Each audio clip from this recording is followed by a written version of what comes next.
Hi welcome to Srinivasa mobile fix. ఈ mobile వచ్చేసరికి Moto H50 few.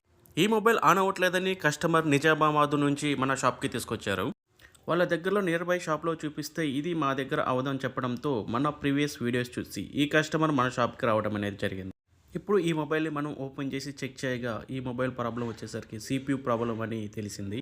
ఇప్పుడు ఈ మొబైల్ని CPU చేసి మొబైల్ని ఆన్ చేద్దాం. ఈ మోడల్స్లో ఎక్కువగా వచ్చే ప్రాబ్లమ్స్ మోటో అని వచ్చి వైట్ స్క్రీన్ రావటము, మనం యూజ్ చేస్తూ ఉండగా డిస్ప్లే లైనింగ్స్ రావటము, ఫ్లిక్కరింగ్ అవ్వటము, డిస్ప్లే సడన్గా ఆఫ్ అయిపోవడము, ఇలాంటి ప్రాబ్లమ్స్ అనేది ఎక్కువగా వస్తున్నాయి. ఈ ప్రాబ్లమ్స్తో ఎటువంటి మొబైల్ అయినా మీ దగ్గర ఉంటే వెంటనే మా స్టోర్కి కాంటాక్ట్ అవ్వండి. ఇప్పుడు CPU రిపేర్ అయిపోయింది, మొబైల్ అనేది సక్సెస్ఫుల్గా ఆన్ అవుతుంది. మీ ఫ్రెండ్స్ ఫ్యామిలీ మెంబర్స్లో ఎవరైనా సరే ఈ మోటో మొబైల్ యూజ్ చేస్తుంటే వెంటనే ఈ వీడియోని వాళ్ళకి షేర్ చేయండి. Thank you for watching. Please like, share and subscribe and follow.